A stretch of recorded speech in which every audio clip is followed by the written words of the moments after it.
please keep your cameras and microphones off unless you wish to speak, as this can affect the quality of the meeting. The meeting is being live webcast and the recording will stay on the council's website. Welcome to everybody to the meeting. We have the following officers in attendance: the Director of Regeneration and Neighbourhoods, the Head of Regeneration and Economic Development, Head of Environment and Leisure, Economy and Community Services Manager, Economic Development Support Officer, Democratic Services and PA to the Director of Regeneration are both on remote. We have invited a number of people here and most of them are with us at the moment. We have the leader of the council, Roger Truelove. Bonnie is on her way. She is the Cabinet Member for Economy and Property. Councillor Angela Harrison is with us. She is also a member of the committee. Councillor Sarah Stephen, the Deputy Cabinet Member for Economy and Property, is on her way, I believe.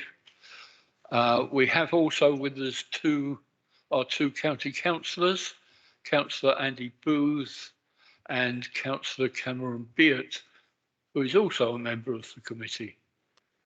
We have a number of parish and town council members with us. I'm not sure if everybody's with us, but we have invited Mike Brown from Eastchurch, Councillor Paul Day from Laysdown, Councillor Thomas Nundy from Minster, Councillor Ashley Shield from Queenborough, and Councillor Linda Brinklow is subbing for Councillor Chris Reed, and Councillor Pat Sandor has been invited from Warden. If members wish to speak, please raise your hands and you will be invited in turn.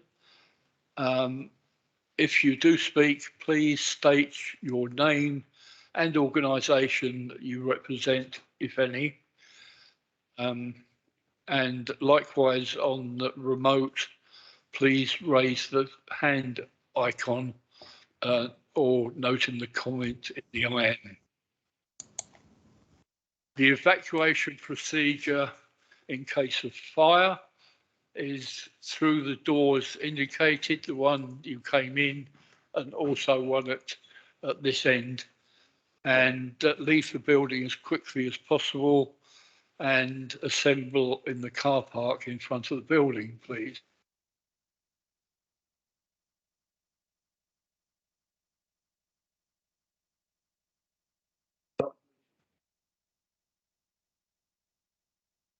Apologies for absence, please. No apologies. Good.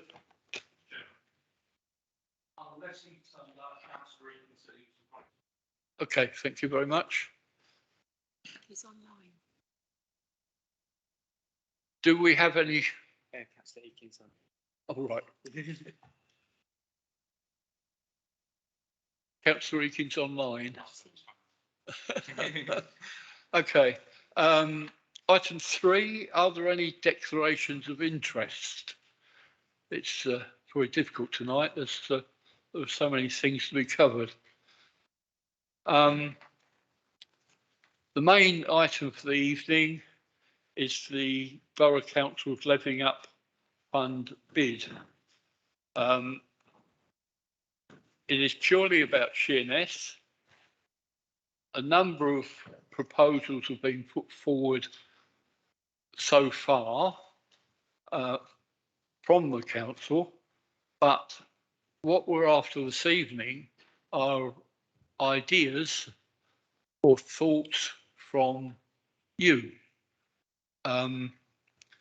We don't need lots and lots of detail, it's just ideas. But first of all, we'll go through um, a few other things, and some of the ideas that have already come up will then go on to general discussion at the end. So the first, we have an overview from the leader. Over to you. Over to me, right. Stand up. Well, good evening, everybody, and it's great to see so many people here. When you've actually got something interesting to talk about, then we turn up, don't we? We don't turn up when basically there isn't something really interesting to talk about. I'm going to be fairly brief, and then we can get right into outlining what the bid at the moment looks like. Just a bit of background to start with. The Levelling Up Fund is government money, and Swale is in the highest priority to receive that money, depending on the quality of our bid, of course. Each bid from a borough council, however, has to align with a parliamentary constituency. So in this case, we are making a bid as the Swale Council, but for the Sittingbourne and Sheppey constituency, not Faversham, which is part of Swale, but it has to be based on an MP, and we do need the MP's support to do that. So it's Sittingbourne and Sheppey, and as you know, we've put over 20 million into development in the middle of Sittingbourne, and therefore it was a no-brainer from our point of view that Sheppey should be the target. Target's an unfortunate word, isn't it? But Sheppey should be the main focus for our bid. The chairman says it's all about Sheerness. We hope it isn't.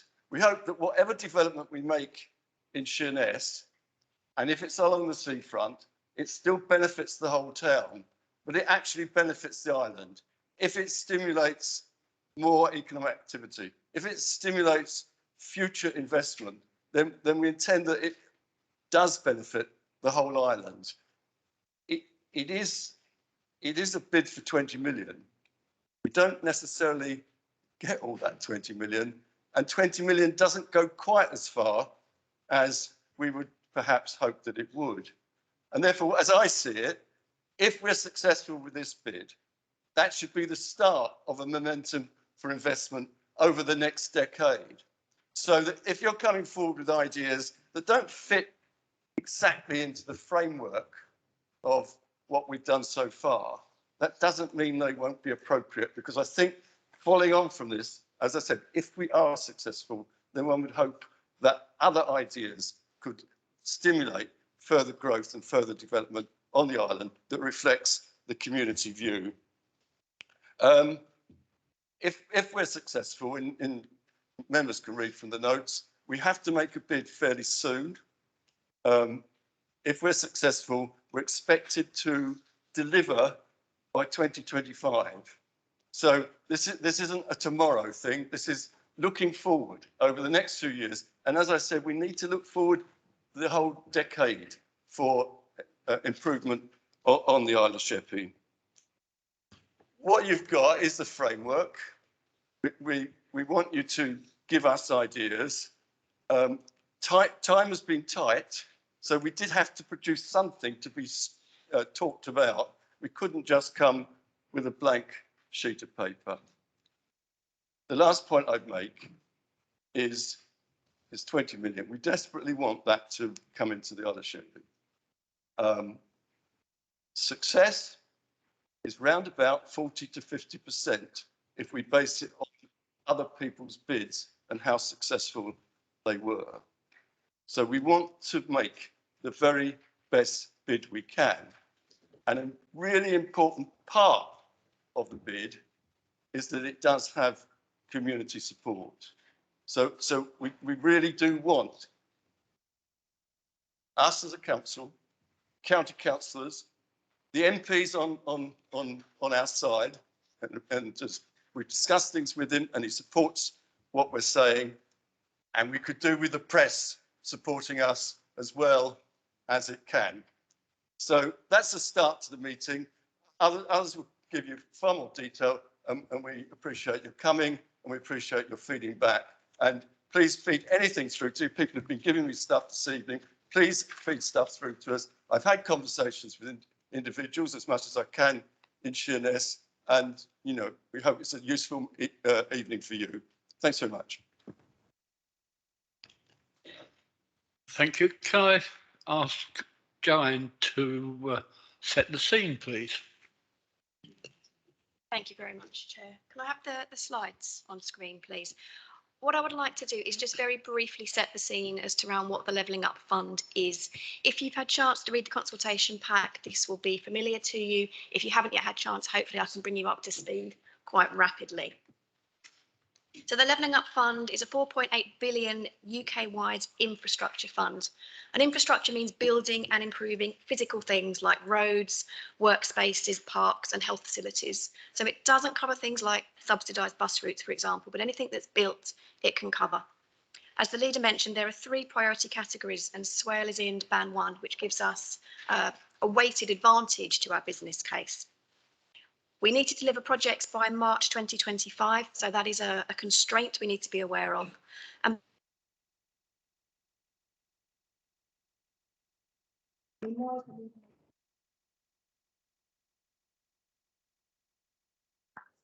assuming that it will open on the 1st of March, the first day of spring, and we are intending to have our bid ready for 6 weeks after that point. So we're assuming we're submitting on the 15th of April until government tells us otherwise. Of course, our emerging project focuses on Sheerness, and we're looking for a wide range of benefits. These are the kind of things that government are looking for, benefits in terms of economy, education, skills, leisure, health and well-being. And there are 4 main ideas to the project proposal, the project framework that we've pulled together so far. So the first of these is around connectivity, and that's connectivity between the seafront, the town centre, and the areas that the bid would seek to improve, which is the Beachfields area, Sheppey College, and Masters House. And we've given our bid the working title Sheerness Revival. Any better suggestions are very welcome. So the framework of the bid is centred around the demolition of the swimming pool in its current location and its rebuild next to the leisure centre. So this would allow us to invest in new and more environmentally friendly equipment to run the pool and reduce the running costs and the overheads. And this in turn would free up land for other attractions at Beachfields. So the existing leisure centre will be upgraded, and that could include expanded health facilities. Other attractions could include, and these are just suggestions, outdoor five-a-side football, adventure golf, or a bowling alley, for example. EKC Group, we know, are keen to increase the courses they offer on the Isle of Sheppey. And the council-owned car park next to the Sheppey College has more spaces than we need on Sheerness, so that could be the ideal place for the college to expand. You will hopefully know that Masters House is undergoing a £1.5 million refurbishment at present, and Levelling Up Fund investment could be used to bring back into use the workspace studios to the rear of the site, which currently aren't funded to be brought back into use. And of course, we want to create better links between these projects and the high street and waterfront. So just finally from me, a few things that we need to consider in pulling the bid together. We would like to achieve a balance of things that people can enjoy every day and things for special outings and special occasions. We would like Beachfields to take pride of place at the heart of the community, as well as attracting visitors from further afield. We want, and government will want, wider Sheerness and beyond to benefit from this bid. Government's looking for a lot of things from its £20 million, understandably. And of course, ideas must stack up financially and be deliverable in that very tight time frame. And finally, we need to consider the running costs of attractions and facilities as well as the upfront costs. So Levelling Up Fund will fund the building work, but what we can't do is burden ourselves with major ongoing upkeep responsibilities. Thank you. Thank you very much. Can I now ask Martin to introduce the first item? Thank you, Chair. For those in the room that don't know me, my name's Martin Cassell. I'm the Head of Environment and Leisure, so I look after all of the open spaces and leisure buildings within the borough. I'll start off. Joanne's set the scene for what we are looking to do, which is very much an improved leisure, health and fitness offer. It's been fantastic to see. We've launched the consultation last week, and it's been fantastic to see the positive comments for the current leisure centre and pool on the Facebook page so far. It's really encouraging.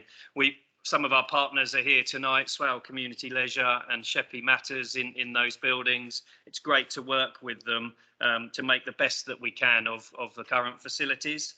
But like anything, the facilities do need investment in the future. They are an ageing system and they're not particularly efficient. Whilst we make the best of it for public to see, behind the scenes, they are starting to creak a little bit.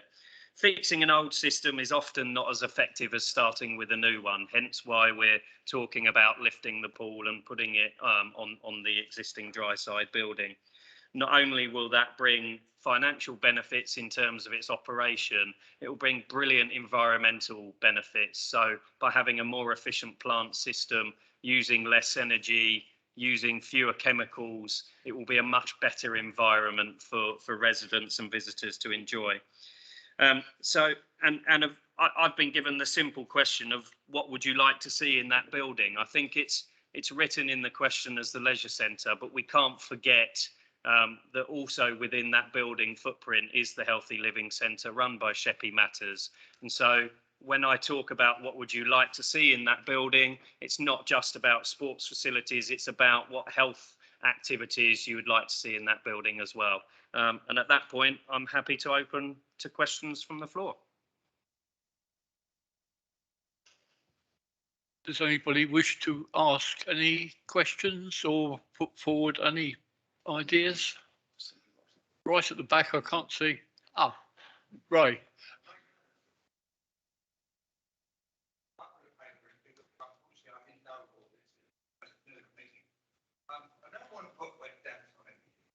Can I just say something? What worries me, yes, we do need development of leisure. We are talking about levelling up. Just down the road from the leisure centre, there are people that can't even afford to go to gyms or swimming pools out there.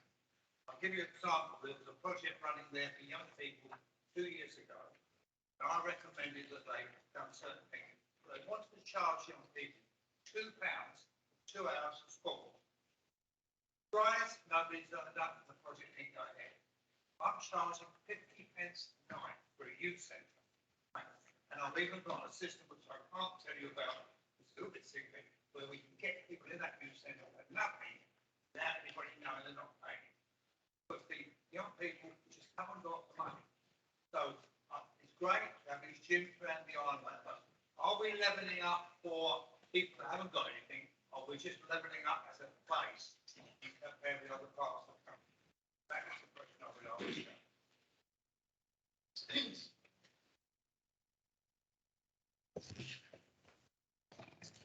ask. Thank you, Ray. And I recognise the strength of what you're saying. The fact that there are some people who can never afford to take part in local activities is a real problem. Maybe it's a problem that is outside the potential of what we can do here. We have to put in a bid that is credible and is liable to fit into the government criteria. Dealing with the fact that we've got too many people who are poor is, the questions about universal benefit, isn't there? There's questions about the state of the economy. But what we would hope, we really would hope that over a period of time, that Sheerness and the island will become a centre for the visitor economy. More people will come here. Therefore, there should be more economic activity. And then there should be more jobs for people locally. And, the benefits will spread. So I haven't got the answer to the issue that you're actually talking about.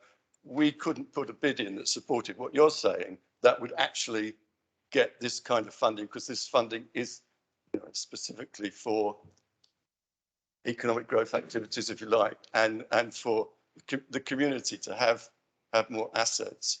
But it just seems to me that Sheerness looks a more attractive place to visit. And when people come here and they go to the beach, and then, their day can be more fulfilling because there are leisure activities and a wider range of leisure activities. And then they think it's time to go into the high street, and maybe they visit a cafe.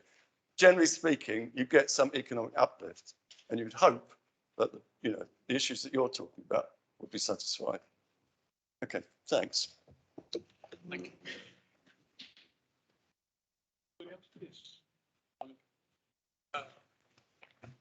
Simon Fowle, councillor, Swell Borough Council. The levelling up is to encourage people to visit as well, isn't it? It's a swimming pool. Margate didn't gain all its new visitors. It gained it by arts and culture, and could we not open up some of the shops, disused shops for local artists, for vintage shops? You get more of a cultural aim to it rather than a swimming pool and crazy golf sort of thing. Can't we bring people in for more? If you're going to visit somewhere for the day, you want to do things, and could you subsidise the rent of some of the empty shops to encourage people? We're actually going on to that later on in the agenda, so I'll shut up. yeah.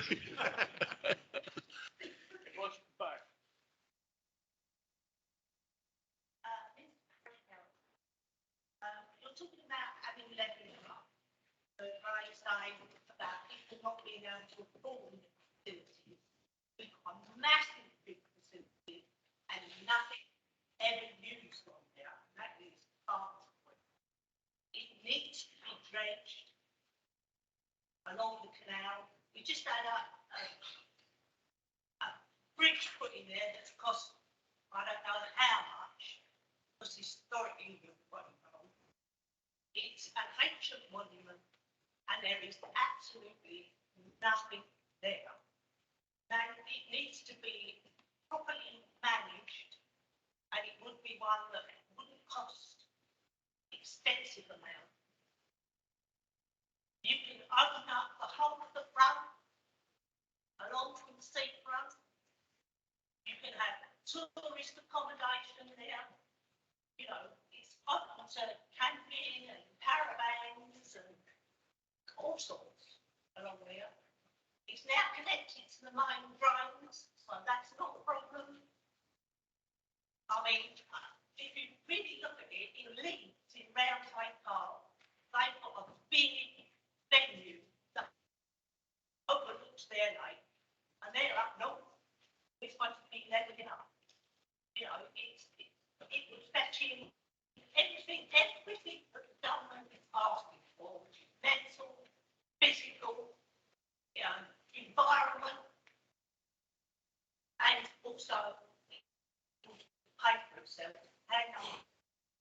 If somebody had a bit of enthusiasm to run some more things there.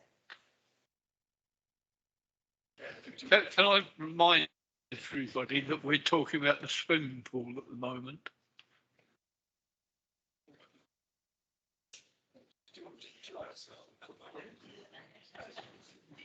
Just so we're fighting here to see who can reply. The answer to what you've just said is you're right. Absolutely. And we are envisaging improvements along the seafront will extend, and then ultimately we'll make improvements to Barnes Point. That's what we want to do. It's what I was saying at the beginning, that if we are successful with this, we've got a real start, and then we could find other investors to come forward. But we are totally convinced that what you're saying is that Barnes Point needs to be used much more and seen as a real asset and not as it is. And that's in other ways we've been working on that, and we will work on that. Yeah. Well, are there any more comments? Just 2 seconds. Sorry. Yeah. Hello. So, right, just to answer that, so it's quite hot off the press. I have been discussing with officers about Barton's Point because I totally recognise everything you say. Currently, there is obviously a lease agreement and someone operating there, so we can't cross across that. But preparations are being made to look at expressions of interest for that site. I know unsolicited, we have had interest in the site. So it's something that will be taken forward, but like all these things where properties involved and agreements, etc., contractual documents. So it's definitely something that we need to think about as part of this, whether it forms part of the bid or actually it sits outside of it but can run parallel because there's enough commercial interest in this asset. So thank you. Thank you very much. Are there any more comments on the swimming pool first? Yes. Yeah. Hello, my name's Faye Morgan. I'm a resident of the Irish. Last year, during the pandemic, and I've spoken before, during the pandemic, we started the Sheppey Blue Tips, which is a swimming group locally. And we've gone in a year from 3 members to over 1,000 members. When we knew about this funding available, we were very excited because actually the idea of a tidal pool for the Isle of Sheppey, we think that it will be a unique selling point, something different from temping bowling and ideas like that. It hits the economic, because I just see the economic criteria, because I see that it's going to be bringing extra funds, more tourists, more visitors to the island to visit the tidal pool, but also on the health, well-being side of things, it is free. So when we look at the price of clubs and things like that, the tidal pool will be free. And also, you know, working with the college, looking at maybe the students at the college, providing work experience and helping to build the tidal pool would be an absolutely brilliant idea and a smashing experience for the students and a great learning experience for them as well. I can't see anything other than benefits to providing a tidal pool. They don't have one in Canterbury or Chatham or Gillingham, but I know that they have temping bowling rings and swimming pools and things like that. So I just see that it will encourage people. I have spoken to, and I've got somebody on the line, Chris Roma Lee, who is a construction advisor on tidal pools and sea pools, who is also able to provide explain the benefits behind tidal pools. And also with the tidal pool, it isn't just economic well-being, it's also looking at ecology and maintaining the ecology along the seafront. So we, us Blue Tips are all in our dry robes at the moment. We would like to put forward the suggestion of a tidal pool. Just lastly as well, we put 10 days ago, we put out a change.org petition, and in 10 days we've got over 1,000 people who have signed to say that they support the idea of tidal pool locally.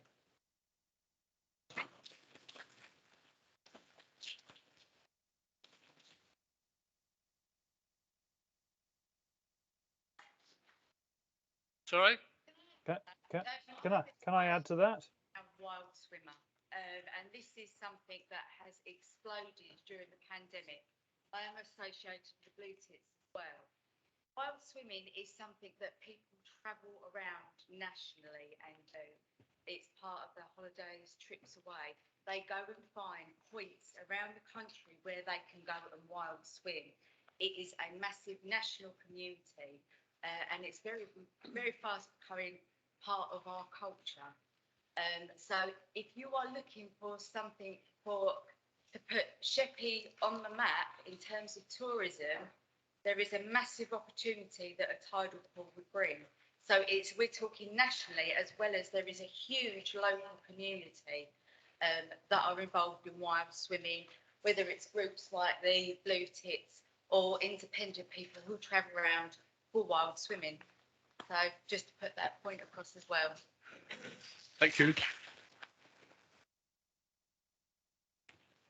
I'm not sure if I should declare an interest because I've been following you on Facebook since last year. So actually, I think it's really interesting. So thank you for the information. We'll take that away, and it's certainly something we'll look at. I totally hear what you say about it being a big thing about health, but also about tourism. My dad's down in Falmouth at the moment, and he was telling me he saw the Blue Tits group down there in Falmouth swimming. So I can certainly see, I know Southend has one, it's something that we'll have a look at. So thank you for your proposal. Thank you. We're still looking for ideas. We're not looking for you to sell them to us. We're just looking for ideas from you. So, yes. Dolly.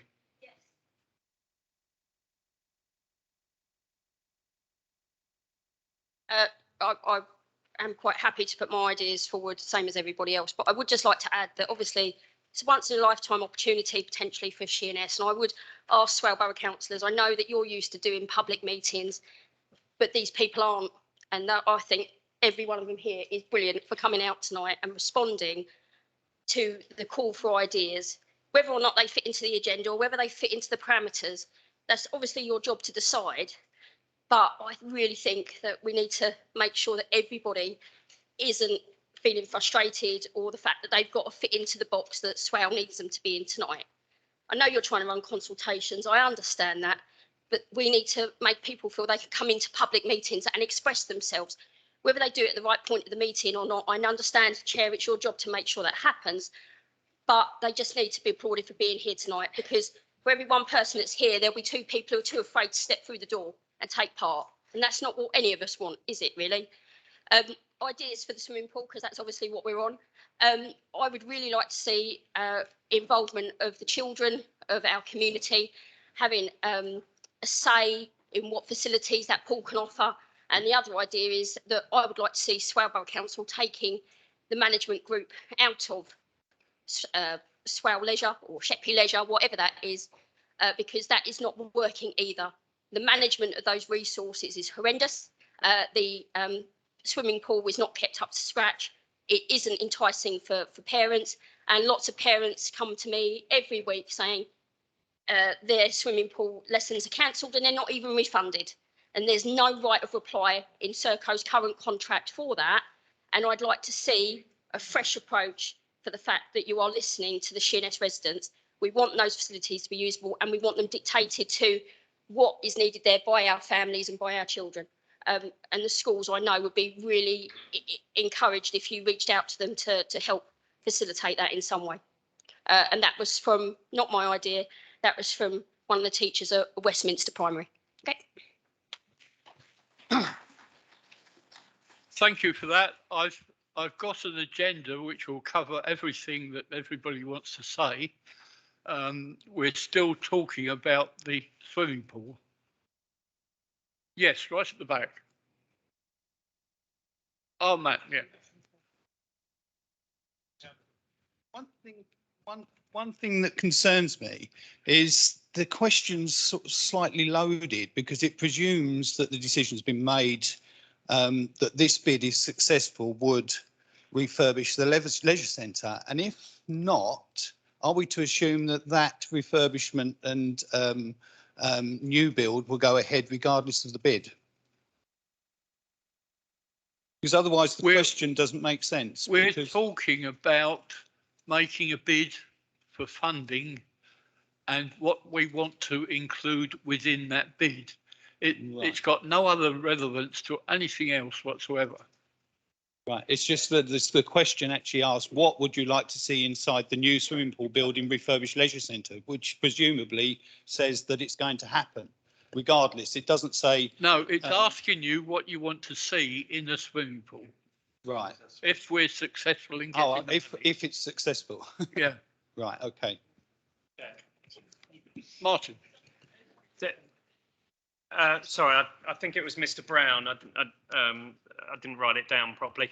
Just to add to that, what the benefit of this bid process will have is, even if we're not successful, we will have a blueprint that we don't currently have, through use of the Levelling Up Fund support funding that we've got. So we've been able, through part of this bid, to pull in some initial money from government to help cover some of the expert costs on that. So we will have architect teams and quantity surveyors looking at the art of the possible within the bid. If we're not successful, what we've got going forward is a blueprint that we can look at to try and fund in an alternative way. So that's why we're trying to gather as much information from people around what they want. The reality is, in the longer term, and I'm not going to put a time on it, if we don't invest in that pool, there won't be a pool in Sheerness. So one way or another, this bid or another way, we need to look at the options to be able to do that. And tonight is about what ideas we would like to see, so that those experts can go off and have a look at the art of the possible. And as I say, if we're not successful on a bid, it gives us another alternative for either future bids or for the council to look at how they would finance that. Right, a quick comment. Based on what you've just said, remember, if we don't see an investment in our town centre, that will also go. And that could apply to a lot of things on Sheppey. So you're right about the swimming pool, but we've got to look at everything that we're trying to maintain under this very difficult time. And you're right, if we can attract more people to the island, the brown sign we're talking about, the work they're doing with the bus that's going around, which is quite unique in the paper this week for food banks. We are developing a lot of ideas. All you've got to do as a council is try and bring them together and try and give the community the support and money they need if you get the funding. Thank you. Chris. I just wondered if council have considered something of good quality in a larger soft play area that could be incorporated in the new leisure centre swimming pool building, or an annex adjacent, attached to that building. I think all you need to do is look at the sand pit and the paddling pool when it's open, and look at the catchment of people, that it attracts during the summer months. So I think it's personally, I think it's a no-brainer. I've spoken to many young mums and people around Sheerness, and that's the sort of thing they're looking for. Yeah, Chris, 100% agree. That's exactly the type of input that we're looking for. You'll be aware that we did something very similar over at Swallows. That's proven, obviously outside of COVID, that it was a success and was well used. So it's absolutely the right type of facility mix that we're looking at. Thank you. We've got a comment online. If who was it from? Roma.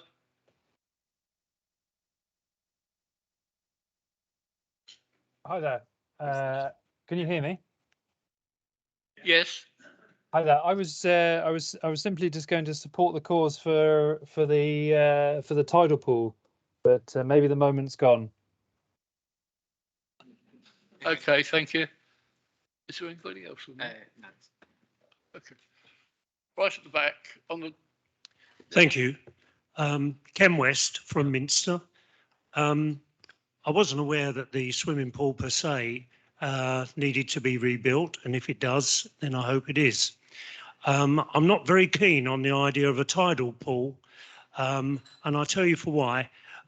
We used to have a paddling pool in the beach fields, which got filled in because it was vandalised when people threw glassware and stuff like that into the pool. If we have a tidal pool, who's going to keep it clean? And when you get a lot of weed and barnacles growing inside it, it's going to be rather costly to clean up. So I'm rather concerned that it will not attract visitors to the island. There's nowhere for them to park in the area that was proposed for it to be developed. I'm much more in favour of developing a site where activities and events can take place. And I second this lady's motion here about the Barton Point area, You've got a vast area there, which if developed with the right roads, car parking facilities, then we can reintroduce events like the Donkey Derby and the Pirates event that has taken place there in recent years, and really attract a lot of people to the island for those events. You've seen how successful the Faversham Hop Festival is, and events like that. We've got to start getting those kind of events going on the island so that people come here, and having seen the facilities we have, wonderful seafront, there's plenty of room for swimming in the sea.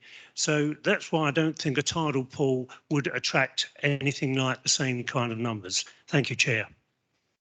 Thank you, Ken. Somebody else? Yeah. Thank you, Mr. Chair. I feel, I don't know if I can probably speak for myself, but it seems a little bit rushed to me. I feel like we've come here with an agenda tonight that seems a bit delayed, really. It looks to me as if Swell Borough Council have been told, look, there's £20 million that you could bid for. Crikey, Sheerness is in a good place, let's go for that. It seems like we've been left on the back burner for an awful long time, and now all of a sudden we've got some crazy ideas about what we need. I think what we need to look at is what we've got and what we can do with what we've got. Yes, we may need a new swimming pool, but when we as a council and a community can't keep up what we've already got, the tennis courts down at the leisure centre are atrocious, absolutely atrocious. The area is not kept clean and tidy. That's through nobody's fault here. But when we're looking at this, we're looking at bringing people in, people to come and explore what the island has. What does Sheppey have to offer? It's an awful lot of history, an awful lot of culture. I don't think you're going to get somebody in Medway sitting there on a Friday evening thinking, what shall we do with the grandkids and the mother at the weekend? Let's go to Sheppey because they've got crazy golf and a brand new swimming pool. They're going to say, let's go to Eastchurch and look at the Aviation Museum. Let's go to Queenborough and look at the heritage that's down in Queenborough. Let's go into Bluetown and pop into the museum. I don't think these people are going to sit there and think, let's go to Crazy Golf. I also think we, as a committee and as a community, need to look at the bigger picture. It's absolutely amazing to have some of these facilities right on your doorstep, but Sheerness is in one of the top deprived areas within Kent. We live on an island, and probably 67% of our children and families cannot afford to have swimming lessons. How shocking is that? We'll have a brand new swimming pool and 67% of our children won't be able to access. I think we need to look at what we can offer, what we have to offer. A tidal pool once built is almost free and maintenance free. People can go down there as they wish. Children and families can go in and out as they wish without paying for it. When you look at the leisure facilities along the links, all of the exercise equipment is free to use. Yet if you want a gym membership, 67% of our residents can't afford it. So yes, whilst we're building these lovely facilities, who can use them? Because our island can't.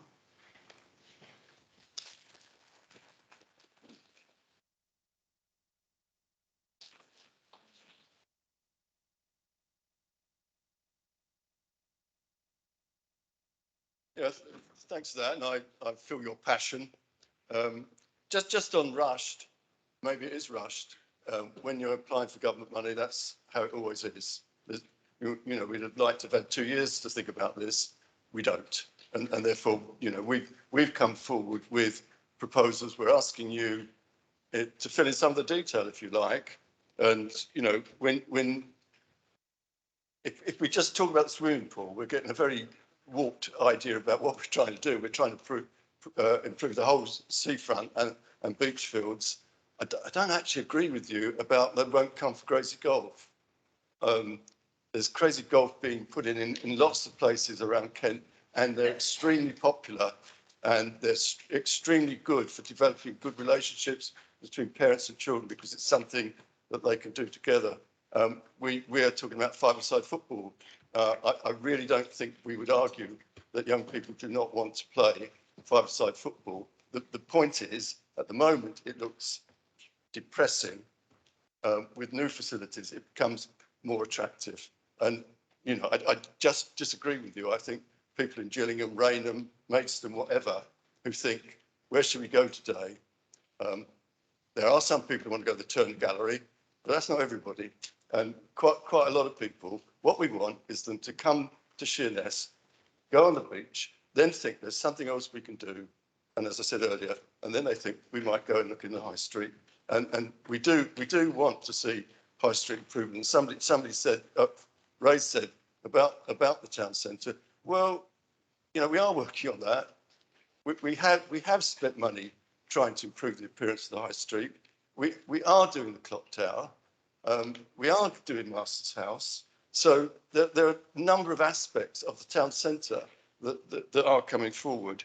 But you make the point that Ray made. What we don't want to do is provide facilities for people who can't afford them. So, you know, there does need to be the opportunity just to enjoy things, because it looks like a genuine visitor centre, not like something that was a visitor centre in the 1950s. Okay, but thanks for your comments.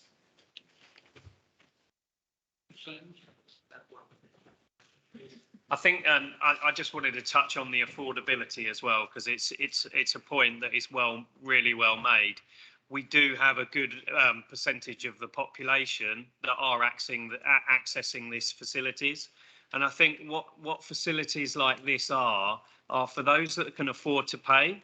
They do, and if we have a more efficient building with more people wanting that can afford to pay, that allows us to subsidise the centres less and free up that funding to focus on programmes for more affordability.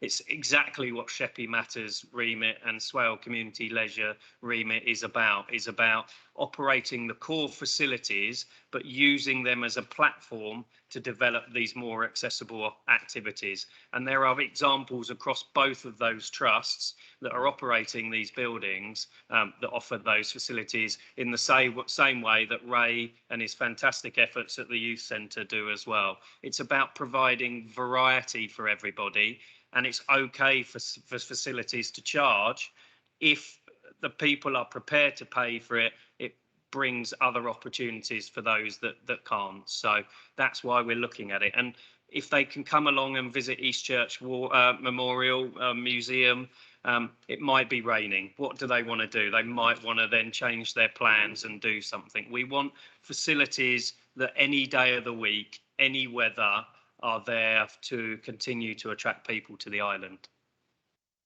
Thank you. I've got a number of subjects to deal with tonight, and I've got a general discussion item at the end. So I now want to move on to item 2 and ask Joanne to introduce that.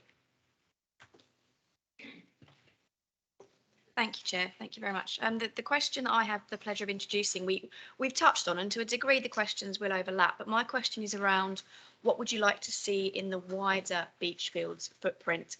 I'd just like to add, if I may, just to build on Dolly's comment from earlier, if anybody doesn't feel confident in speaking today, there's a selection of post-it notes at the back, so please at the end of the meeting, feel free to write anything that's occurred to you that you would like us to take on board. And if you're attending the meeting virtually, please pop anything in the chat, or of course go online to the consultation, which stays open until the 25th of Feb. So if you don't feel that you want to speak today, that's not the end of it. There's other opportunities, so please do engage with us and open to comments and questions. Thank you. Chris. Yes. Right, Chris Reid.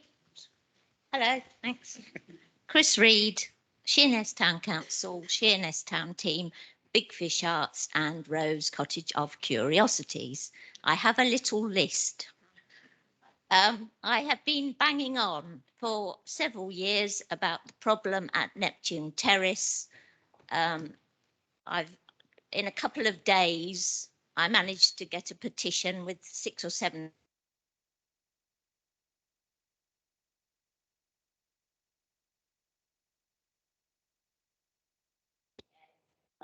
whole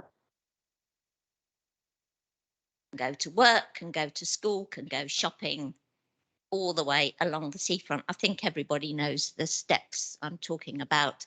There are also loads of other steps which make it difficult. So if we got those steps sorted out, maybe we could get some of the other steps sorted. Keep the floodgates open during the winter in calm weather. It's ridiculous that on a beautiful winter's day, those same people can't get up onto the promenade. They only shut the ones at Queenborough when it's going to be bad weather. So I think it should be the same at Sheerness. I absolutely am with the blue tits and the tidal pool. It's also great for kids with inflatables. They can't float away to Southend, can they?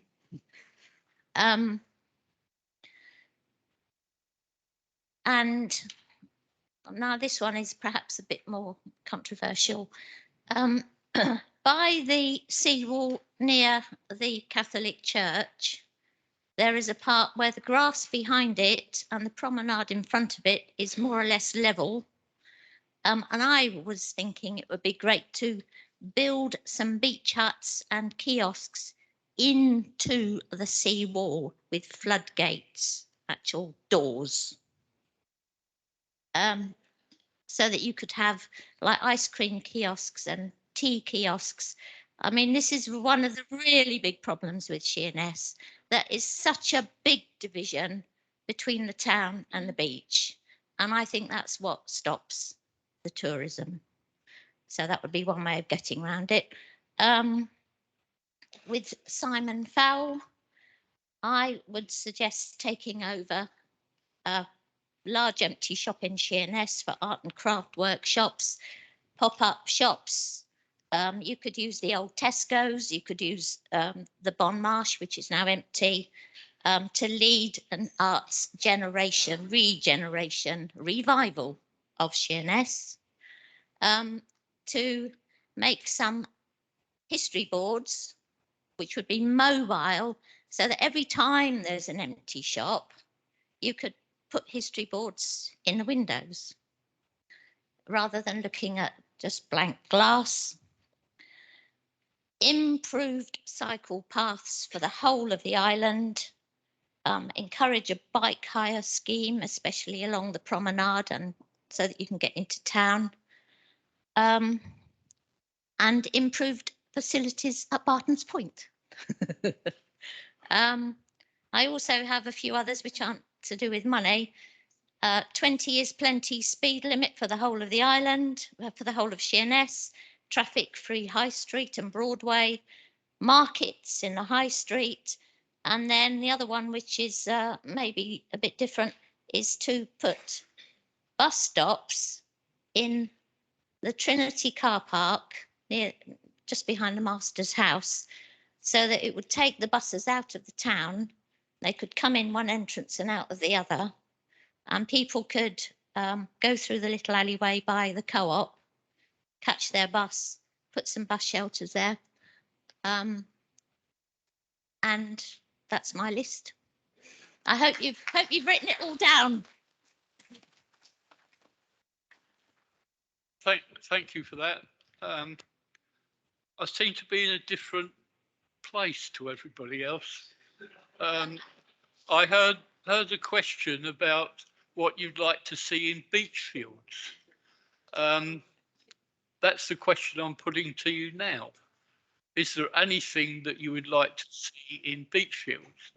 From the last answer we got, yes, there is one thing, and that's some beach huts right at the end of the Catholic Church end. In actual fact, that's where the beach huts used to be years ago, on that little piece of green with a bandstand in the middle of it. So the question is, what would you like to see in the Beachfields area? Chris? It's been mentioned about some kiosks, and there is already 2 shelters in the Beachfields Gardens up on the seawall, which I think, as long as they're structurally sound, make fantastic kiosks. You know, they can be developed. The history is still there in the buildings. for the structures. I think it's important to retain the community gardens as well. We're talking about leisure centres, and I spoke about soft play areas, plays of golf and all these things, but I think the open space is vitally important, particularly for older generation, which leads me on to an old idea of seal, which we're looking at again, is a bandstand in them gardens. So I know there's been some comments about, oh, a bandstand won't work. Well, a lot of people reckon it will. I think it's how it's managed personally, and not what the structure is. Thank you for that. I see a hand right over in the far corner with a green pullover on. Sorry. Thanks, Chair. I've just seen that our friends from Sheppey FM aren't actually here tonight. I hope maybe I haven't spotted them, so sorry about that if you are here. What I'd like to see in Beachfield is the helping development of the Sheppey FM project. I'd like to see the safeguarding of the building that Sheppey FM currently operate out of. And I'd like to see their services developed or supported to develop, especially the Tourist Information Centre, that will give everybody a better idea of what's available, not just in Sheerness, but island-wide. And I'd also like to see that being a place of training, which I feel would really suit this levelling up bid, especially in the areas of hospitality, potentially somewhat travel and tourism, and another on-the-job training for young people that may work hand in hand with the college. And I know they're not here this evening, but I feel that Sheppey Matters have got some excellent plans for that area, and hopefully they will be included in what you're planning.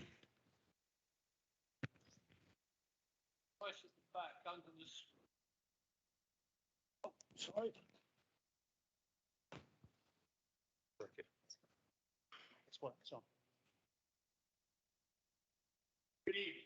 Bernard Watson, Minster resident. One way you could improve the Beachfield area is to improve the beach facility there. And I believe that the Environment Agency is responsible for that. Over the years, the groins have got left into terrible disrepair. In fact, recently they were moving several thousands of tons of shingle from the top end of the beach, i.e. near the docks, and taking it back again. While they're doing that, they cut down even more of the groins. So would it be possible for the council to have a chat agency, groins put back, the pebble that's living there,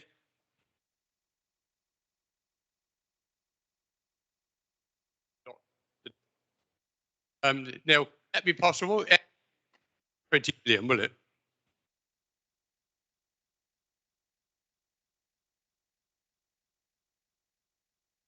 Oh, thank you. I did hear you. It's a bit cutty in and out, but that's fine. Yeah, I think whatever we put forward, certainly discussions over the last few weeks, and also what's been discussed tonight, we need to have dialogue with the Environment Agency about certain aspects. I mean, I think the Town Council and the conversation I had with them the other day was certainly saying if they built a seawall now, they wouldn't have built it to the design that it currently is. And that included steps without ramps, etc. But we will talk to them about the beaches and the groins as part of that conversation. So thank you.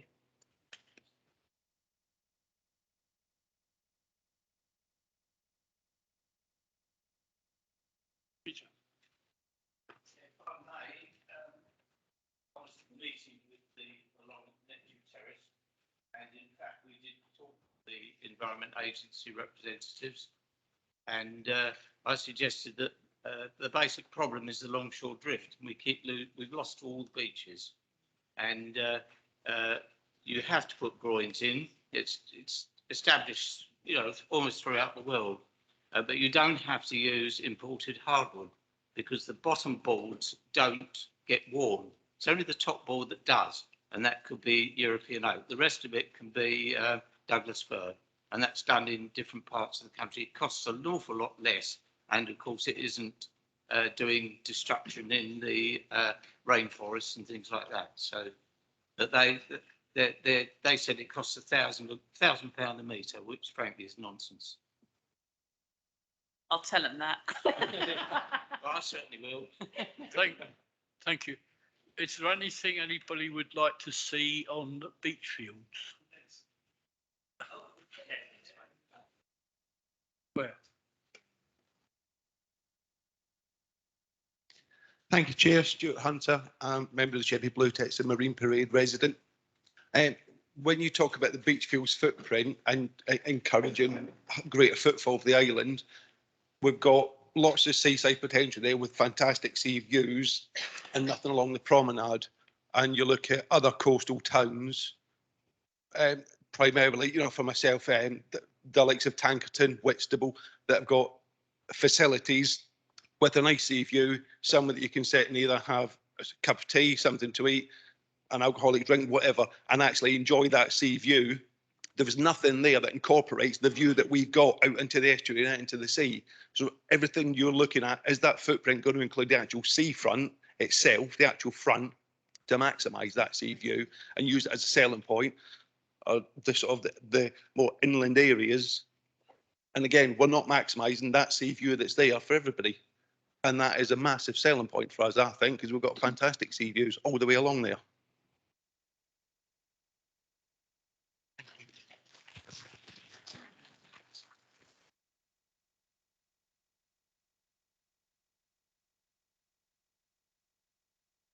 I just wanted to acknowledge that point. I think that is really talk about from the high street, from the train station down to the seafront, and the wall is a barrier for a reason, obviously, from a flood point of view, but it's a barrier to engagement as well. And so in all of the master planning that we're looking at, it is about how we can maximise that from the buildings so that we give that opportunity for people to come and engage with the seafront more. So I think it's probably the best point tonight. Thank you.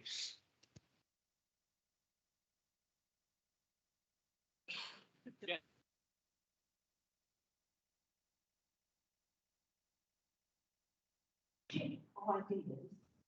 Then I think if you don't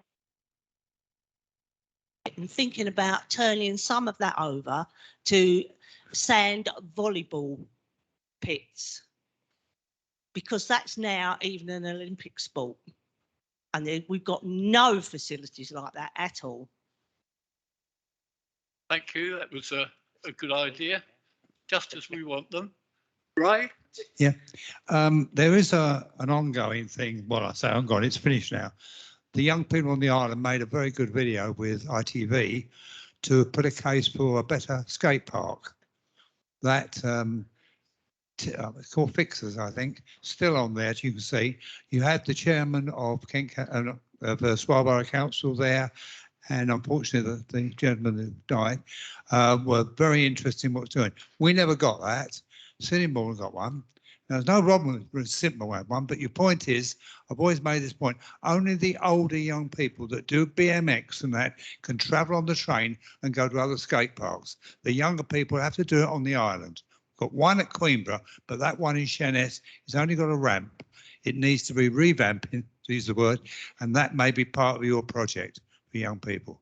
And they did have their say, and they made quite a good case for it, but it never happened. Thank you, Ray.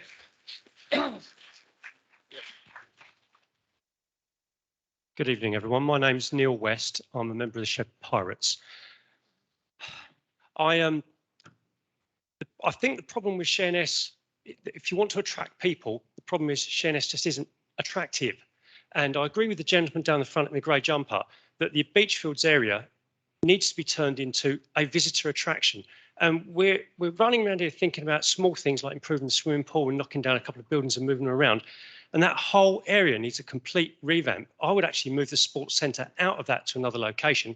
I can't say where that would be, but the area that Beachfields is in, it's low lying. It needs to be landfilled up, so it's the same height as the sea wall, and then you can put facilities on there that you can then use the view to see out over Sheerness, grass it, lawn it, make it a nice high level gardens with bandstands and other facilities. If you look at other towns that do attract people, such as Whitstable, they have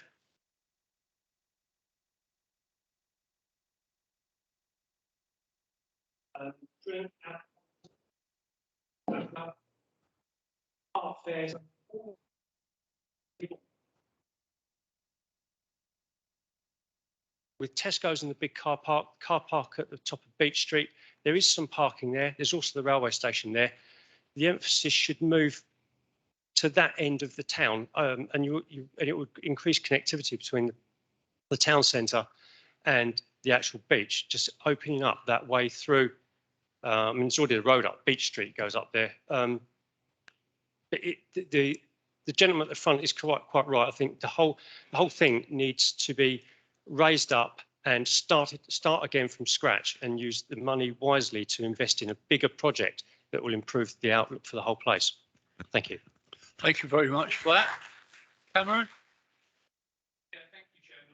Picking up on that point, my first thought when I saw this slide was why beach fields? I've been heavily invested in beach fields and regeneration of beach fields for as long as I can remember. However, it is a highly constrained site, and if you're going to go to the extreme of demolishing the swimming pool, moving it somewhere else, why move it up to the point where it's not central for the whole island? It's not even central for most people in Sheerness. But taking this question from a different angle, what wouldn't you like to see? I know there are members and officers who are very much of the mind that Beachfield is prime real estate for housing. And even in the statement last year when it was announced, this bid, it mentioned high quality housing. So I'd just like to say that I wouldn't want to see that there.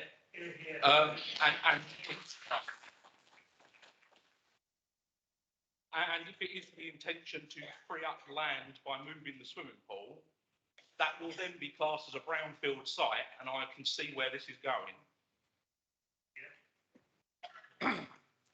Thank you very much. Yes.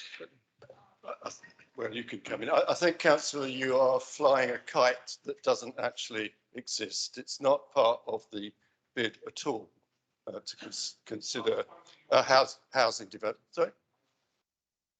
No, you weren't quoting my words. You were quoting something perhaps some time ago. But I noticed you got some reaction. That is not what we're doing. That's not what we're doing.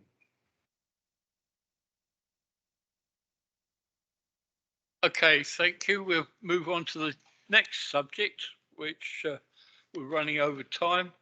The next subject is about extending Sheppey College, and we've got the EKC group with us this evening. I don't know who or what. Please introduce yourselves. Hopefully not a what, but a who. My name's Graham Raisey. I'm the Chief Executive of the EKC Group. You can see from the slide, we run further education across 6 districts of Kent, including Swale, and we have the pleasure of running the college in Sheerness on the Isle of Sheppey. Our proposition is relatively, I think, short and clear.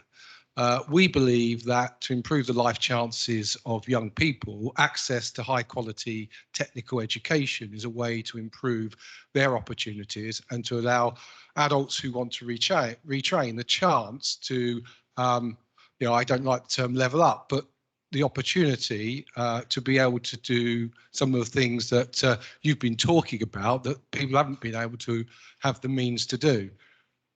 Our college in Sheppey is a lovely formed college, but it lacks space. It lacks real technical facilities. It lacks the opportunity for young people of this island to be studying a wider range of subjects. So our proposal is simply to extend the range of subjects that young people on this island will be able to study.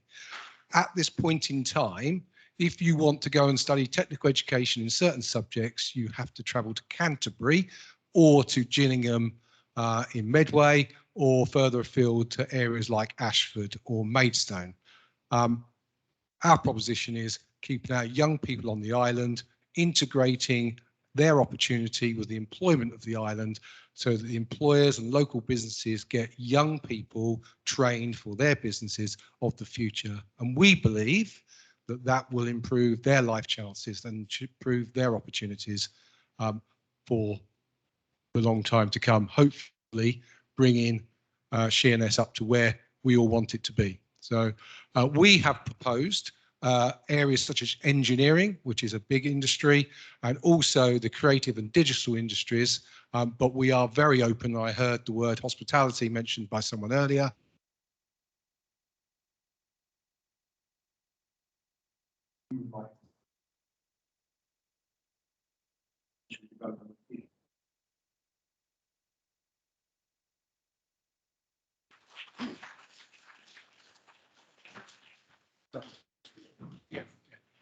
Thank you very much. That's something that people on the island have been calling for a number of years, to orientate the education to the industries that we've got on the island. And this has been a shortfall for many years. Angela, do you want to?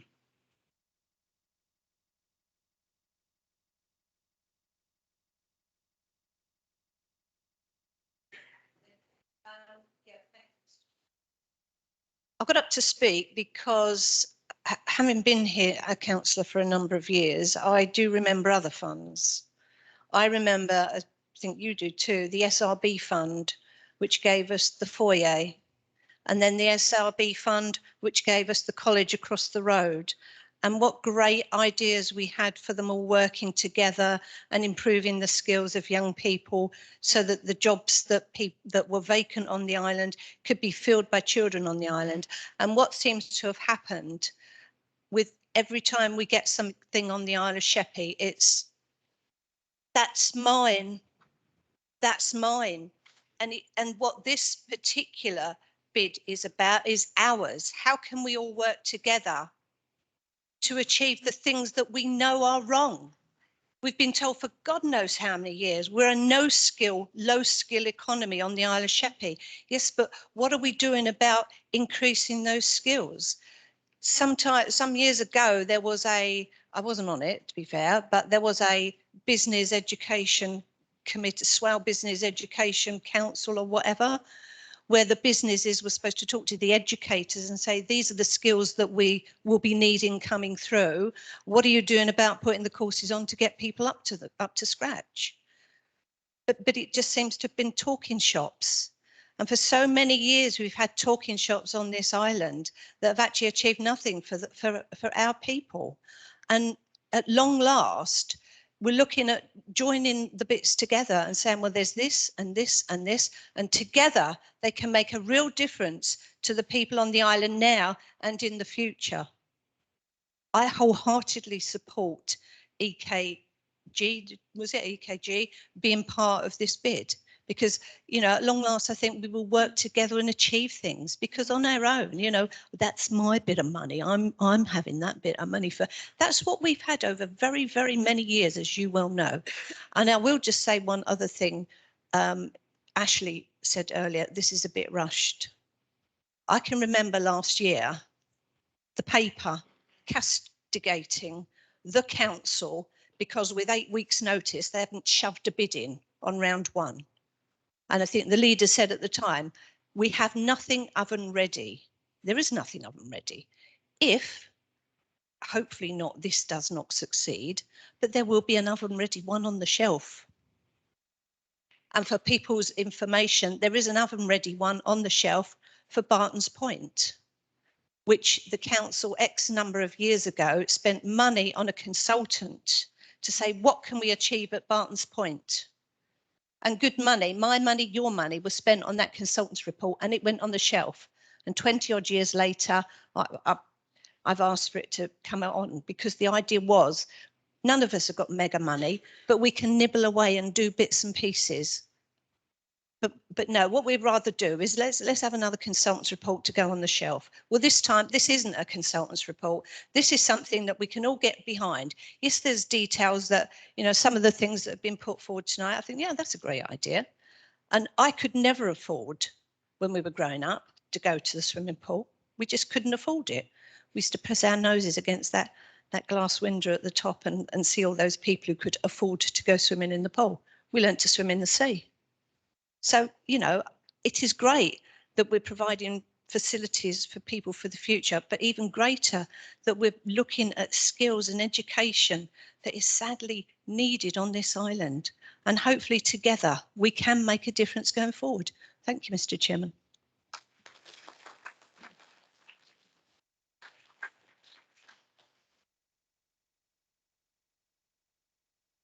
Silence. Peter.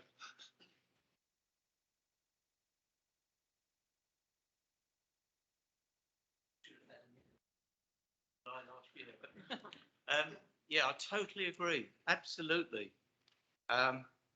The economy of Sheppey is appalling, frankly.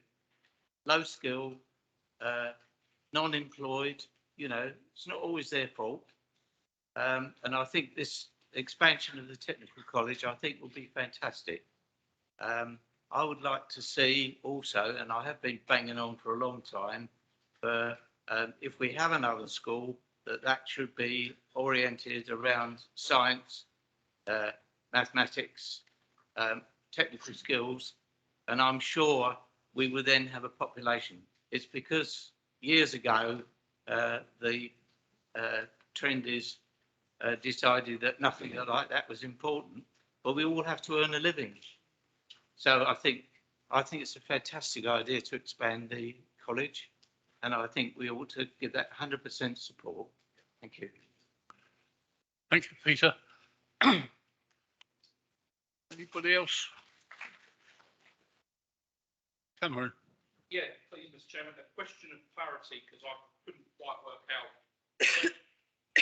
Are we putting forward the construction of the building as part of this bid? Because the report seems to suggest that it's match funding in terms of handing over the car park. So are we including the actual construction as part of this bid?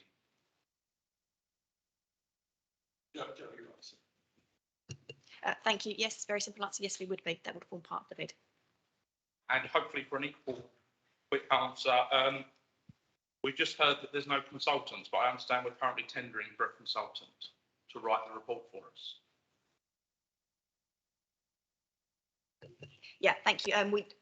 We do need consultants for people to do things like actually draw up the physical plans of the buildings that we're creating. So there are some consultants, but not to the extent that Councillor Harrison described previously. And yes, we are looking for support in writing the business case, particularly around the economic modelling, which is a bit of a dark art. You have to justify to government that the money that you are asking for will bring at least double that in terms of benefits.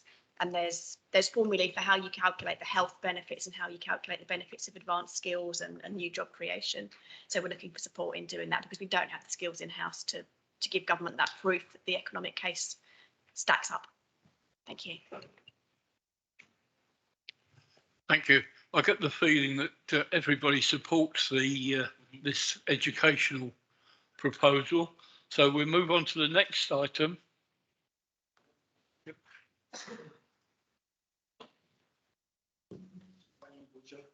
President of Sheerness.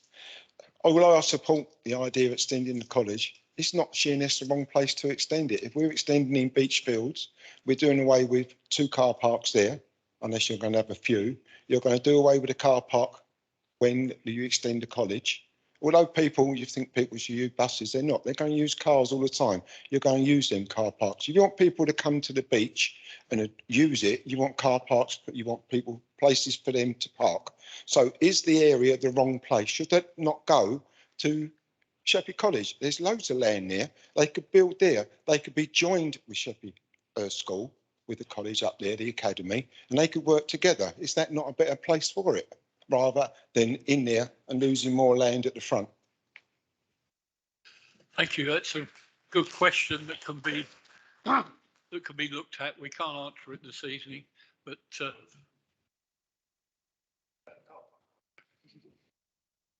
everybody's looking at me because I have the misfortune of looking after car parking as well. So it's probably the thing. So yeah, it's a really valid point.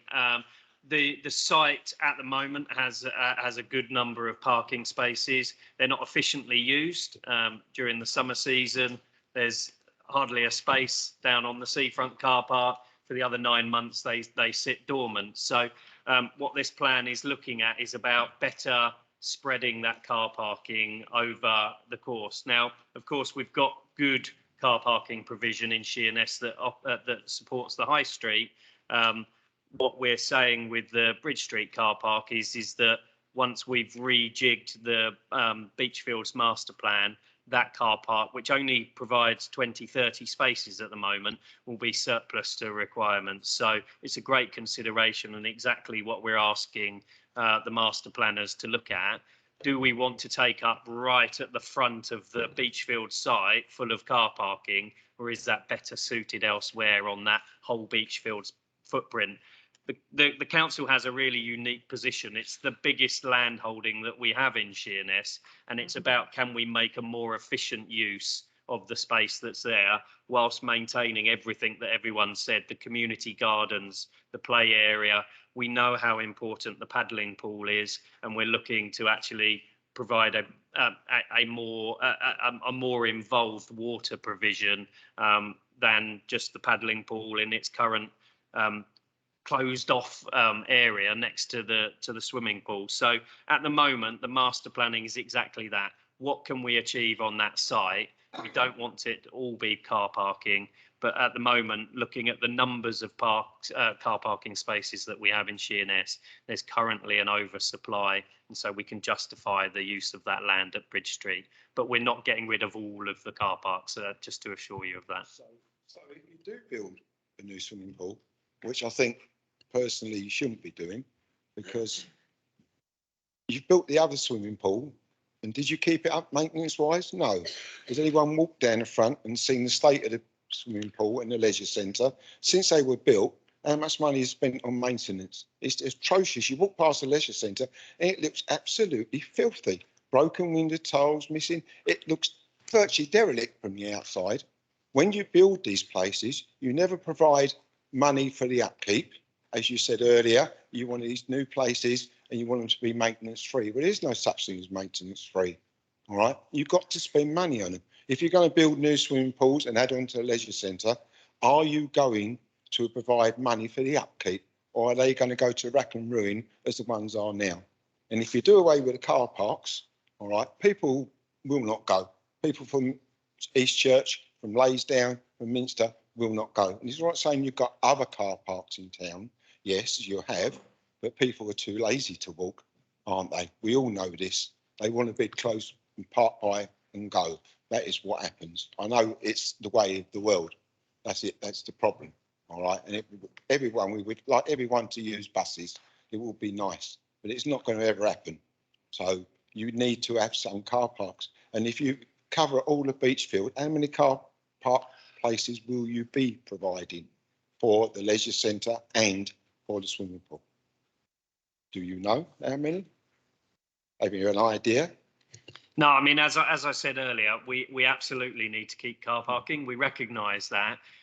Part of the process of doing this bid is working out, have we got the right, is it in the right place, and have we got the right number? So absolutely, you know, leisure centres will need car parks, as will the seafront. What I'm saying is, at the moment, looking at the overall picture in Sheerness, there is enough car parking in the town, and we can justify a better use, in my opinion, for the college extension and providing all of the benefits that you've all just agreed with by offering up that small 20-30 space car park into the mix. We absolutely need to keep it in mindset that we have the right amount of parking in Sheerness, and I can give that assurance that they're the things we're looking at. Thank you. Are there any more comments on the education? Linda? Now about car parking. No, we're talking about education. I know you are. I know you are. I'm coming to that. We've got in the island is that our buses. We've got to get young people off the island to school. We've got to get them to the bus. I've got to looking at a plan here to try and improve the town and the colleges by actually improving the bus facilities. I'm not going to talk in great detail. I'd rather just hand it in, but this is from Sheerness Town Council, from the Planning and Transportation section, because I actually think we need to be investing in our people that don't have cars, because not everybody does. Thank you. Thank you, Linda. We'll move on to the next item, which are projects to benefit the town centre and waterfront. Emma. Thank you, Chair, and good evening, everyone. For those that don't know me, I'm Emma Wiggins. I'm the Director of Regeneration and Neighbourhoods. And I think Kristen, her list has stole my thunder a little bit, really, because you touched on pretty much, you know, some of the ideas that already we've been looking at, which is fantastic. And I think looking at how we can make sure that general word placemaking around the connectivity that we've mentioned and people have mentioned tonight. So it's not just about the leisure centre, it's not just about the college, it's not just about Beachfields, but it's how do we make that wider connectivity work, which is going to be challenging because, as we've mentioned, the sea wall, but there are other access issues. But the question really is, can you think of anything as well as what's been mentioned already tonight around what we could do around the sort of landscaping, the environmental improvements, and sort of that connectivity between the town centre, the waterfront, the beach, and what we've mentioned tonight? Anything other than we've not mentioned already that people can think could help to make, you know, the public realm more appealing? Hand right at the back again.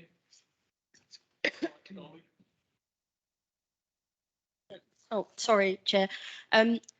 I think one of the real benefits here is that we've got a unique opportunity here. The Montgomery masts are just about to be pulled off that wreck.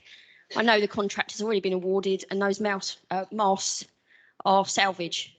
They're pretty much mast junk to other people, but they mean the world to the residents here.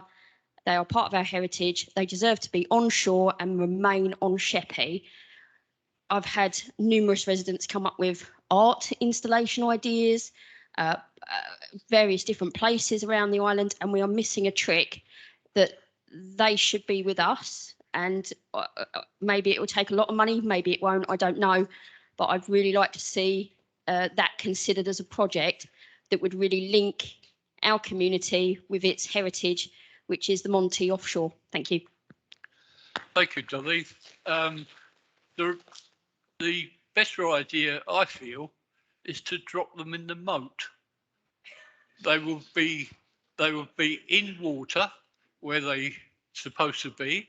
The cormorants can come in and live on them, and people can't play with them. They're the most awkward things to set up as a street art or anything like that. But if they're put in the middle of the moat, that would be, I feel, an ideal place for them. There was a comment somewhere over here. Well, it's all part of history. Part of our history. Yes. Simon. The other, oh, sorry. Totally agree with the mast. I think that's a brilliant idea. Can we get rid of that mermaid mural as well and make the place look a bit more exciting? Matt.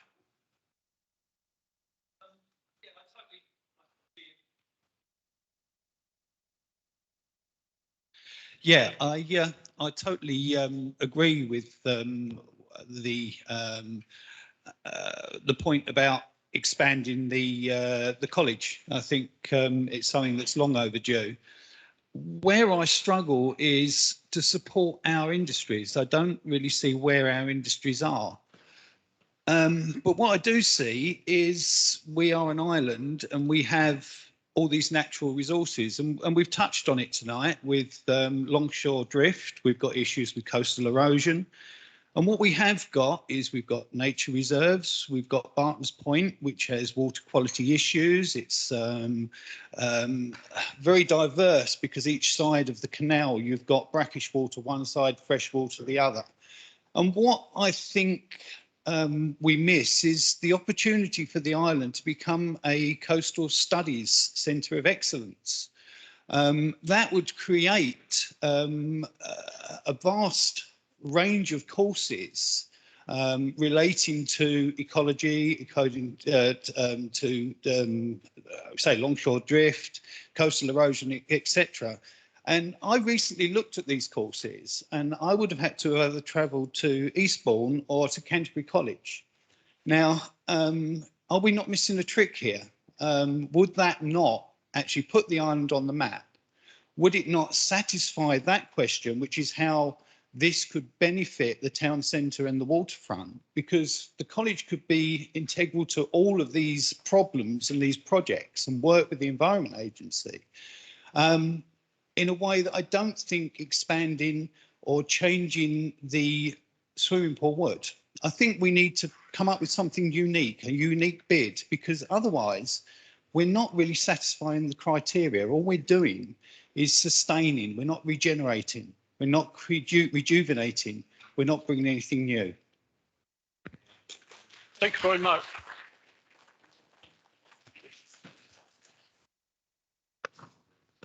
Sorry, I didn't get the gentleman's name, but I think that's a wonderful idea. I think we do offer, there are more countryside management courses at Canterbury College, and they're very, very popular with young people. There's a lot of land in and around Canterbury, and there's lots of jobs. And, you know, clearly Sheppey is an island. It has a lot of coastal challenges. We were actually just discussing that, you know, there should be more around the kind of water sports and leisure industry, and that's something that probably could be built up within the island as well. So I think it's a great idea, and we'll certainly explore the potential. Yeah. Yeah.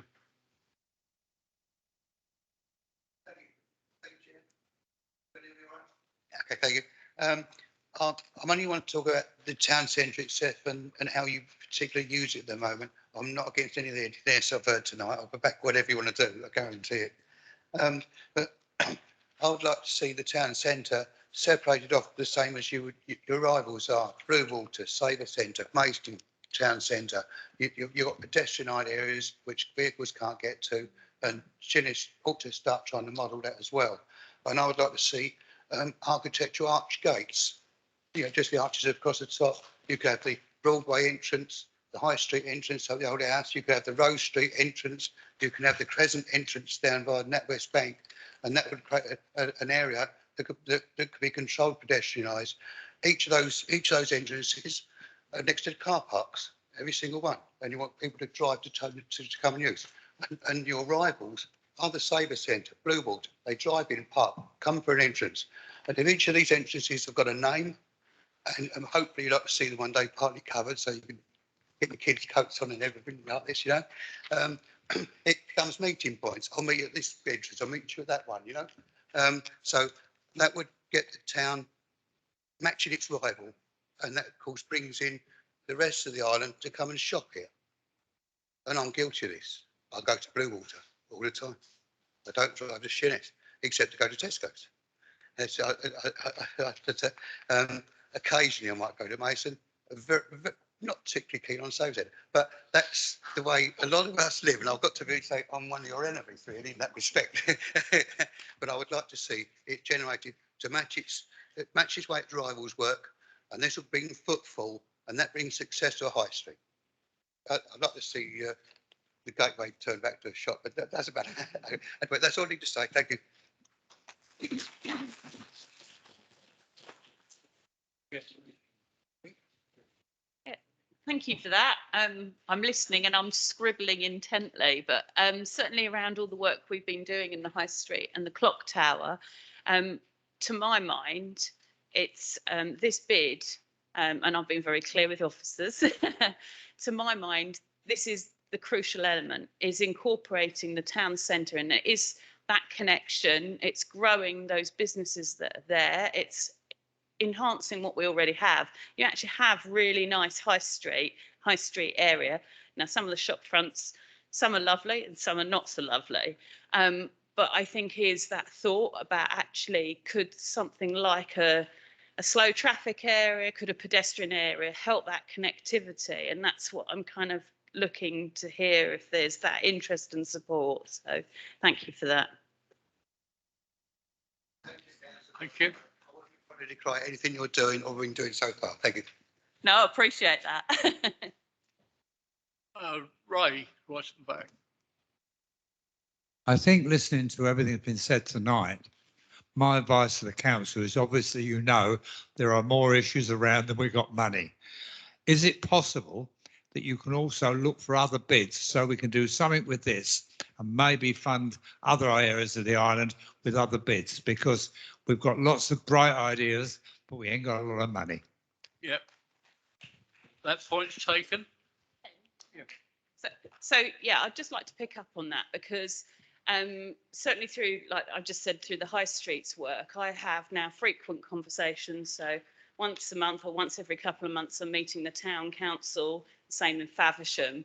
And there's some interesting conversations because there might be projects here that, you know, I really hope that we're successful and we will do everything we can to make that successful. But there will be projects, there's so many here, we could never achieve them. £20 million will go in a flash. But there are partnerships, strategic partnerships here with the college group, but also with the town council that they could take on projects. There might be community groups. And so you were talking about festivals and things like that. That is really community driven. And you know, it's great to see these things start off as an incubation idea. I think someone was floating something for Sheerness in the summer. You know, to see that and to partnership with those. So absolutely would support that. Thank you very much. Yes. I'm probably going to get news. Not really proper. Events, it comes out. I'm sorry. I'm of the opposite opinion. I think if we're looking at asking the government for £20 million worth of money, town centres, high streets are gone. And I know everybody loves them, and I do apologise, but they're gone. And I think for the generations to come, they're a thing of the past. You know, I'm one of the younger ones, unfortunately, or unfortunately, but I haven't been to Sheerness High Street in years because Amazon deliver it next day just like that for me. Well, like pizza, you can go to the Sabre Centre or Blue Water and get everything under one roof. If you pop down Sheerness High Street, you either need a haircut or you want a caffe. And I think, you know, if we're going to throw loads of money at it, I think, again, I said it at the beginning and I'll say it now, I think we've come with the wrong agenda. I think we've come looking at Sheerness, which is absolutely great. Everybody wants a little bit of money for their own community, but East Church have got something, Barton's Point have got something. Weaver's got a lovely historical community, and it's been lost because we need a new swimming pool, a little bit of this, a little bit of that, crazy golf, bowling. You know, people don't want that nowadays. They really don't. I think we need to be looking at the future. If we are going to put in crazy golf, 10-pin bowling, who's going to use it? If we're looking at trying to meet government statistics and saying, well, actually, we're going to put in crazy golf, can we actually sit here and say that 1,000 people are going to visit that crazy golf course a year? I don't think we can. I think we need to look outside the bigger picture. Thank you. Do you have a session with Crazy Golf? And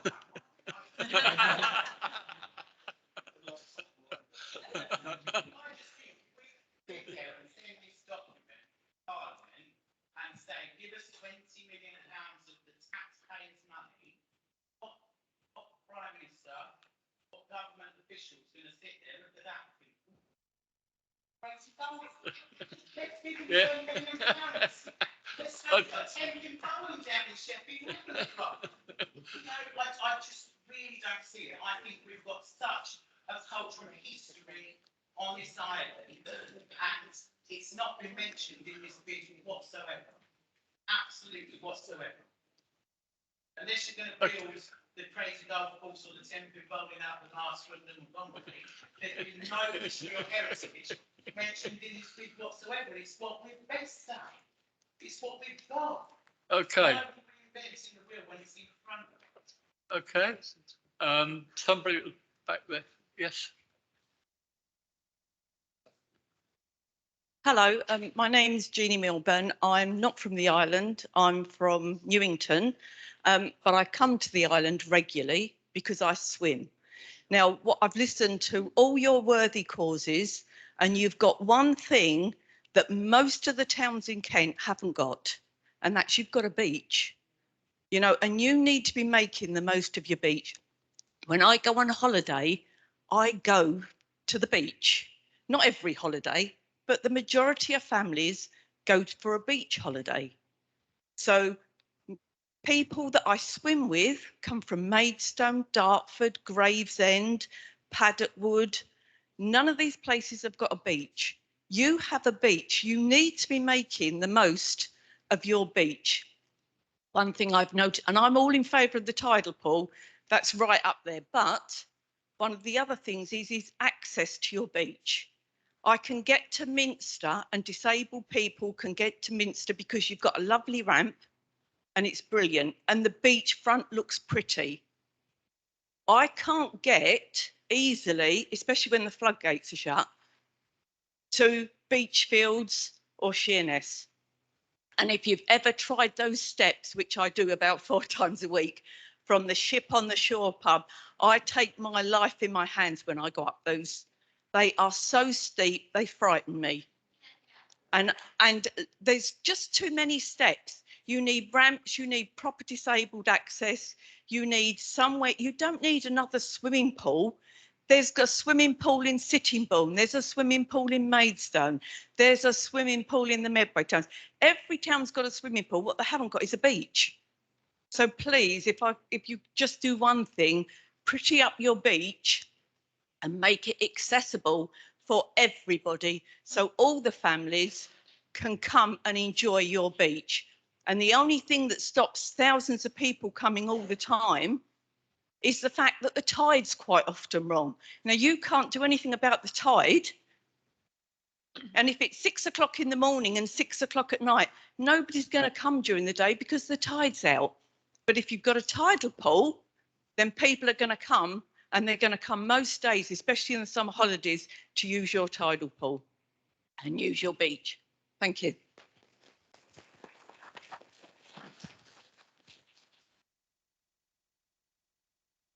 I must be the odd one out.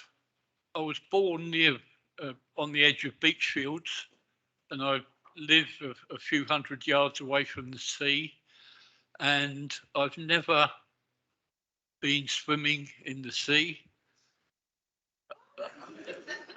I've seen. I've never had any involvement with the sea whatsoever. I've spent my whole life tilling the ground and producing food for the community, but water is something that scares me on the island because half the island is below sea level, and it worries me a lot about flooding. I saw the 53 floods and the aftermath, and it wasn't very nice. Anyway, moving on. The next steps, Joanne.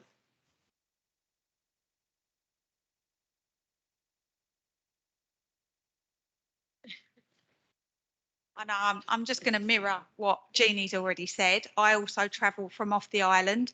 I was born on the island. My parents still live on the island, and I travel on now more since I'm a wild swimmer. As you said, the sea scared me. I would never have gone in the sea. Even when my children were little, I didn't come to the island. I used to go other places because it was different. It was safer. But now I travel everywhere, and the cold water is very appealing. So maybe also I would say, since we've been wild swimmers, we've brought a lot of economy to the island already. Beano's had an influx of people going for breakfast. They see us most mornings. They know us. We go, if as we walk down the town, people will say, "Oh, you're the swimmers," and they all say, "Oh, I can't wait to try." And again, going in the sea, if there's a tidal pool, I've been to Scotland. I travelled to Scotland recently just to go in their tidal pool. There's one at Warpole. People are travelling around. When I go to Scotland to swim in their tidal pool, I take my money with me and I spend my money there. Can you sum up, please? Basically, the tidal pool will bring. Yeah, we've heard about the tidal pool. Will bring money in. Thank you.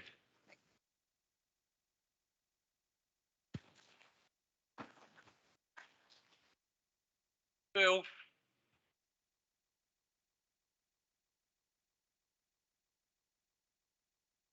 Thank you, Ken. These lovely ladies are all talking about a tidal pool. Tidal pools require water, ideally clean water. And until Southern Water can clear up the discharges into the North Sea, into the Swale and around thing, I wouldn't go in that water if you paid me lots of money. Well, hang on, you say you're all right. I'm just looking at you. Oh, okay. Okay, Bill, we've got the point. Is it on town centre? We've got to get people, like as you say, we're getting a lot of, in Queenborough at the moment, we're getting, in the summer, 80 to 100 people coming from Southend every couple of days on these ferries. As soon as they turn up, they can't get to Sheerness, they can't get to anywhere. They disembark, they got 6 hours to spend in Queenborough because they can't get anywhere. So how are you going to get people to engage like that? They're arriving, great for us, because they just sit there all day, but how else can they engage around the island? We'll bring back the trams on the circular route. But you do want to get these people into the town centre, don't you? Yeah, if I can come in on that, because I'll take that off, sorry. I think that is a point that as well that was raised earlier about buses and things like that, because I think that is key. There has been a discussion obviously with KCC and bus companies, because I think in an ideal world, the bus routes we have are not the ones we would sketch out if we were drawing a new bus route around the island. And certainly last year we trialled part of the government funding, we trialled a free bus to go around the island to encourage people to travel from destination to destination. So I do think it's something over time that needs to be dealt with. We can't do that by ourselves. Obviously KCC are in control of bus routes along with Department for Transport, but it's certainly part of the discussion. We've got a new bus strategy government's come out with, so we absolutely need to factor that in and to look at routes going forward. Thank you for that. Town centre development include Bluetown, or was it just Sheerness? Bluetown obviously would be a lovely, like an old town like Margate, you know, all the old shops. We're listening tonight, so tell us. Okay, we're moving on to next steps. Thank you, Chair. Firstly, I'd like to say thank you very much to everyone who's joined us tonight, either in the room or virtually. We really do appreciate you giving up your time, and you've given us a lot to think about, so thank you. As I said before, if you haven't had a chance to get your view or your comment across, please do use the post-it notes at the back of the room, jot down your comments and just stick it to the table. If you're online, pop something in the chat. And the consultation is open until the 25th of February, so please do encourage friends, colleagues, neighbours, anybody who would like to contribute to go online and to complete the questionnaire on there. As I said to you earlier, we're not fully aware of the timescale for when this business case has to go in. So government have said they will launch in the spring, which obviously could be anywhere from, from March through to May. We are working to have this bid ready by April the 15th. when government announce their timescales, we will adjust accordingly. But certainly there is no harm in having it ready nice and early. So that's the timescale that we are working towards. We're going to keep our web pages updated regularly. We're going to be updating through all different means. So please do stay engaged. And we really hope to come back to you with some really promising news, certainly by the end of this year. And as we've said, that if we are successful, round one bids, there were about 5 out of every 12 that were successful in the priority areas. And we will be delivering by the end of March 2025. So it's an exciting time, and thank you very much again for all your contributions. Thank you, Joanne.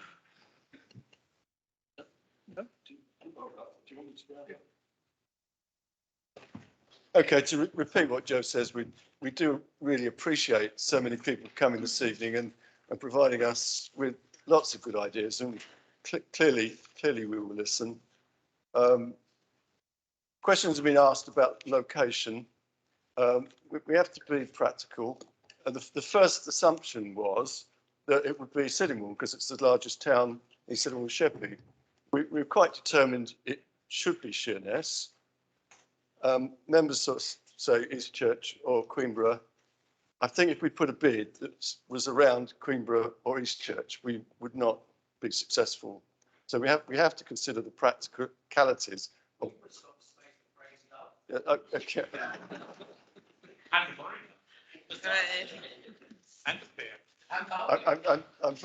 I've taken on board your views on crazy golf, internalised, and I know when I want a negative view on crazy golf, I'll come to you. So okay, thanks.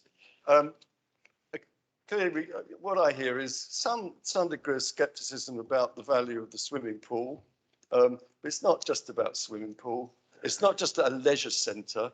What we're thinking in terms of it being a facility for the community for a wide range of things, and health in particular with Sheppey matters. So it doesn't need to be narrowed down. I hear what you say about the importance of making Beachfield a place and not somewhere that you don't really want to go through, and that is a place that links up with what we're trying to do and the town centre. The point made about the beach is absolutely the point. I do take that completely on board. If we're talking about we want people to come to Sheppey, then the beach is an attraction. It's what you build on that attraction to make it a genuine day out. But the last part I'd make, look, Angela said, we've had so many times when people have talked about, government has talked about, local authorities talked about a big investment in Sheppey, and it never happens. We're on the cusp of making something really good here. I hear what you say about the college. That is something that we in the college have been working on for a long time, and we hope that it's not just the start, that is something that can add real value on the Isle of Sheppey, not just extending the Sheppey College. So you obviously support that, and that's a good thing. I think we've got to see this bid in the round and not bear down just on crazy golf. There will be other aspects to this, and I think we want to get this money into Sheppey, and we want your support. So we hear what you say, but I really would appreciate your public support for this bid. We don't want Sheppey to lose out again. Thank you.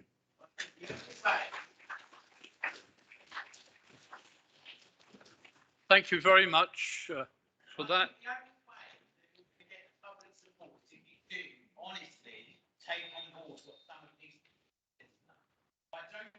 That's the object of the meeting. The object of the meeting is to get people's ideas and feelings.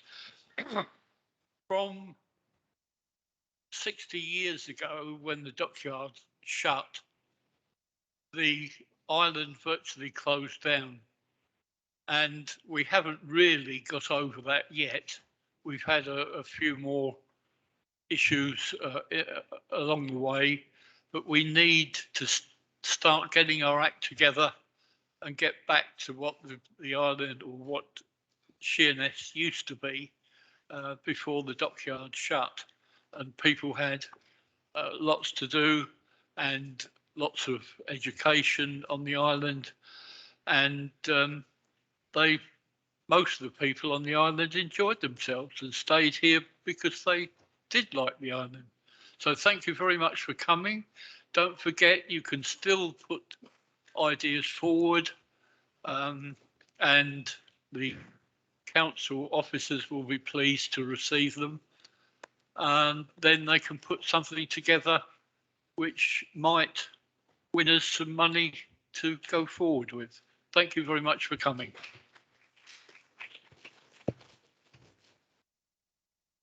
I think thanks Sheerness East for hosting today, and the bar is open, I believe.